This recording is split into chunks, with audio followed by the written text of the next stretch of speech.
दोस्तों नमस्कार, मैं संजय मग्गू मौजूद हूं देश रोजाना के डिजिटल मीडिया प्लेटफॉर्म पर और आपसे बात करने चला हूं चौधरी देवीलाल का परिवार और राजस्थान की राजनीति को लेकर। आज इस विषय पर चर्चा इसलिए यूं जरूरी है कि 25 सितंबर को ताऊ देवीलाल की जयंती है और ताऊ देवीलाल की जयंती को उनके पौत्र यानी कि जननायक जनता पार्टी के जो सुप्रीमो हैं डॉक्टर अजय सिंह चौटाला और डॉक्टर अजय सिंह चौटाला के पुत्र हैं दुष्यंत और दिग्विजय, वो राजस्थान में मनाने जा रहे हैं। इस 25 सितंबर को जो चौधरी देवीलाल की जयंती पर राजस्थान में जननायक जनता पार्टी रैली करने जा रही है, इस रैली के बहुत बड़े मायने हैं। और मान लिया जाए कि इस रैली के पीछे क्या जननायक जनता पार्टी की वो सोच है कि क्योंकि राजस्थान के अंदर चुनाव आ रहा है और राजस्थान वो प्रदेश है जो चौधरी देवीलाल की जन्मस्थली यानी कि जो देवीलाल परिवार की जन्मस्थली है सिरसा के साथ लगता हुआ एरिया है राजस्थान का। और राजस्थान की राजनीति के अंदर चौधरी देवीलाल ने भी किसी समय पर करिश्मा किया है।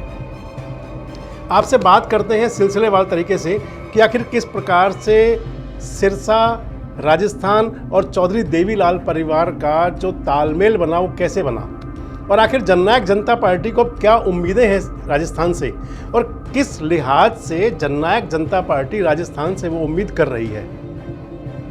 चौधरी देवीलाल देश की राजनीति के अंदर एक अपने आप में संपूर्ण व्यक्तित्व के धनी कहे जा सकते हैं। हरियाणा से शुरू करके राजनीति चाहे वो 1977 से शुरू हुई हो और चाहे वो 1989 की हो, यानी कि दोनों समय पर जब देश के अंदर विपक्ष की सरकारें बनी तो चौधरी देवीलाल का दोनों समय पर एक महत्वपूर्ण किरदार था। 1989 की सरकार के अंदर तो चौधरी देवीलाल देश के उप प्रधानमंत्री बने। आपसे बात करते हैं राजस्थान के साथ उनके जुड़ाव की। तो 1989 के अंदर जब लोकसभा का चुनाव हुआ उस समय चौधरी देवीलाल हरियाणा के मुख्यमंत्री थे।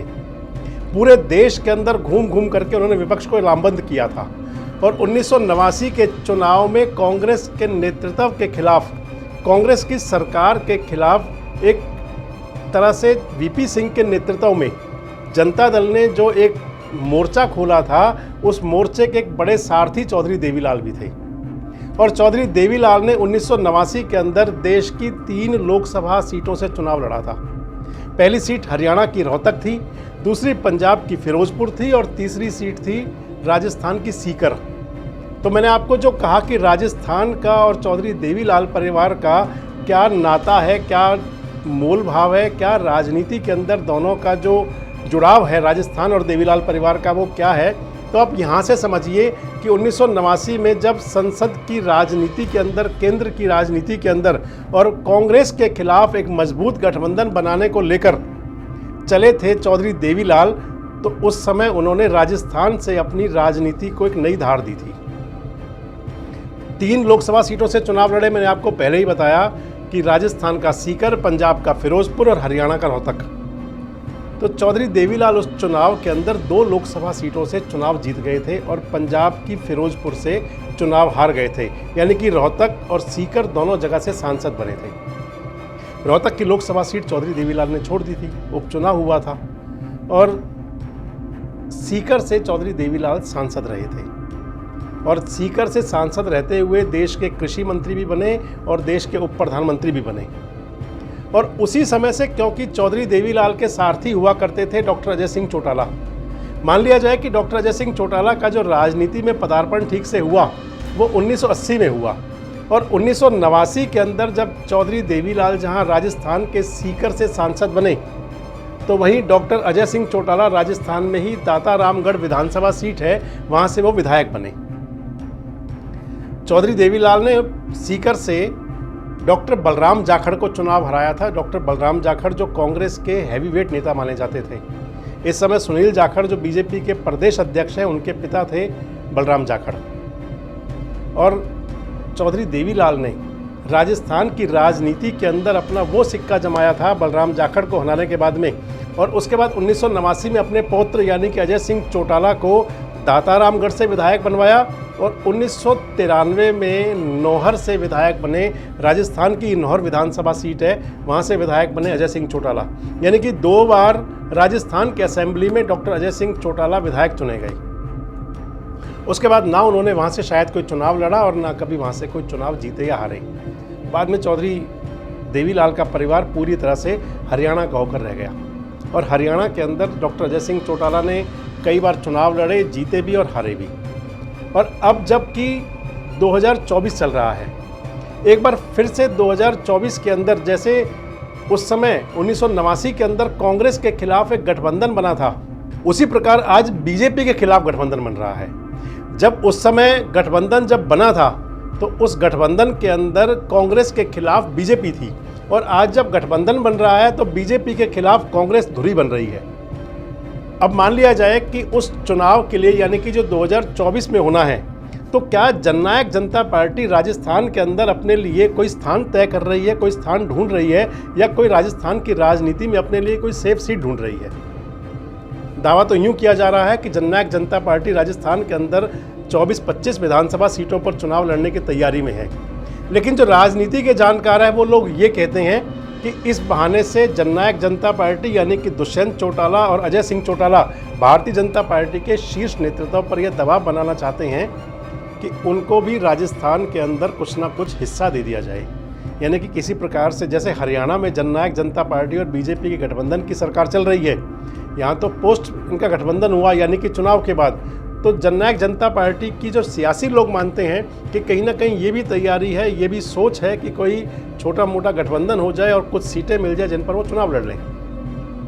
वैसे आपको एक बात और बताएं कि चौधरी देवीलाल परिवार का, यानी कि चाहे वो चौधरी देवीलाल थे, चाहे वो चौधरी ओम प्रकाश चौटाला थे, चाहे वो अजय सिंह चौटाला है, और अब चाहे वो दुष्यंत चौटाला है, जब भी सत्ता में आए तो सत्ता में आने के बाद में हरियाणा के बाद दूसरे प्रदेशों में अपनी राजनीतिक धमक जमाने के लिए, राजनीतिक अपना सिक्का चलाने के लिए कोई कोर कसर नहीं छोड़ी। मैंने आपको पहले ही बताया कि 1987 में जब चौधरी देवीलाल मुख्यमंत्री बने थे, तो उसके बाद में 1989 में जब लोकसभा का चुनाव हुआ तो चौधरी देवीलाल धुरी बने पूरे देश की, और राजस्थान और पंजाब तक में चुनाव लड़ने के लिए खुद चौधरी देवीलाल चुनाव मैदान में कूदे। और मैंने आपको जो कहा ना कि जब चौधरी देवीलाल का परिवार सत्ता में रहा तो हरियाणा की सत्ता में रहते हुए इन्होंने आसपास के प्रदेशों में कोशिश की कि वहाँ किस प्रकार से अपना सिक्का जमाया जाए। तो 1987 में तो जब चौधरी देवीलाल खुद मुख्यमंत्री थे, वहाँ से राजस्थान और पंजाब पहुँचे। हालांकि एक बात और भी है कि जब हरियाणा की सत्ता में रहते हुए चौधरी देवीलाल के परिवार ने नज़दीक के सूबों में, नज़दीक के राज्यों में कोशिश की, वहाँ तो उन्हें सफलता मिली या नहीं मिली, लेकिन अपने सूबे में, अपने राज्य के अंदर ज़रूर फेल हो गए। यानी कि 1989 में जब पूरे देश के अंदर देवीलाल जी ने एक डंका बजाया, सरकार तो बना ली, लेकिन हरियाणा के अंदर स्थिति इतनी खराब हुई कि 1991 के जब चुनाव हुआ विधानसभा का, तो पार्टी के पास कुछ बाकी बचा नहीं। सरकार तो गई, चौधरी देवीलाल खुद विधानसभा का चुनाव तक हार गए। उसके बाद में एक बार फिर मौका मिला चौधरी देवीलाल परिवार को हरियाणा की राजनीति के अंदर, जब ओम प्रकाश चौटाला हरियाणा के मुख्यमंत्री बने वर्ष 2000 में, और उसके बाद में चुनाव आया उत्तर प्रदेश की विधानसभा का। तो जो सियासत के जानकार हैं, जो सियासी घटनाओं में रुचि लेते हैं, उनको बड़े अच्छे से पता होगा कि हीरित प्रदेश के नाम से और पश्चिम उत्तर प्रदेश के अंदर चौधरी ओम प्रकाश चौटाला ने खूब रैलियां की थी। हरियाणा का खजाना उस समय उत्तर प्रदेश के अंदर खूब खोला गया था। उत्तर प्रदेश के अंदर बड़ी बड़ी रैलियां करने ओम प्रकाश चौटाला जाया करते थे। पूरा पार्टी का संगठन वहाँ हुआ करता था। पार्टी के लिए पोस्टर बैनर हरियाणा से बनकर उत्तर प्रदेश में लगा करते थे। इतना ही नहीं, पश्चिम उत्तर प्रदेश के किसानों के लिए हरियाणा के दरवाजे खुल गए थे कि वो अपनी फसल को अच्छे भावों से खूब हरियाणा में बेच लें। लेकिन ना तो उत्तर प्रदेश में कुछ मिला, और जब उसके बाद में जब चुनाव हुआ 2004 के अंत में, तो स्थिति इस कदर बिगड़ी कि ओम प्रकाश चौटाला की जो पार्टी थी वो मात्र 9 सीटों पर सीमित हो गई। और अब इतिहास एक बार फिर दोहरा रहा है। इस समय हरियाणा की सत्ता में भागीदार हैं दुष्यंत चौटाला, और इस सत्ता में भागीदार होते हुए दुष्यंत चौटाला, अजय सिंह चौटाला और दिग्विजय चौटाला सभी पूरी तरह से राजस्थान के दौरों पर हैं। राजस्थान के अंदर अपना शक्ति परीक्षण का प्रयास कर रहे हैं और 25 सितंबर को रैली करने जा रहे हैं। मान लिया जाए कि चौधरी देवीलाल का वो तिलिस्म था कि जिसने कि उन्हें पंजाब और राजस्थान के अंदर पैर पसारने के लिए तैयार कर दिया, और वहाँ की जनता ने उन्हें चुन भी लिया। चौधरी देवीलाल का ही तिलिस्म था कि जिसके चलते अजय सिंह चौटाला 2 बार राजस्थान से विधायक भी बन गए। लेकिन क्या आज दुष्यंत चौटाला और डॉक्टर अजय सिंह चौटाला परिवार का वो तिलिस्म है कि जिसके बूते वो राजस्थान को फतह करने की तैयारी कर रहे हैं? अब 25 सितंबर को राजस्थान में रैली होगी। उस रैली के अंदर किस प्रकार की जननायक जनता पार्टी परिवार घोषणाएं करता है, रैली के अंदर हरियाणा से किस प्रकार भीड़ ले जाई जाएगी, रैली के अंदर हरियाणा से हरियाणा के लोगों को कैसे ले जाया जाएगा। हालांकि छात्र संघ के चुनाव की बात को लेकर दिग्विजय चौटाला वहां आंदोलन भी कर रहे हैं, छोटा बड़ा सा।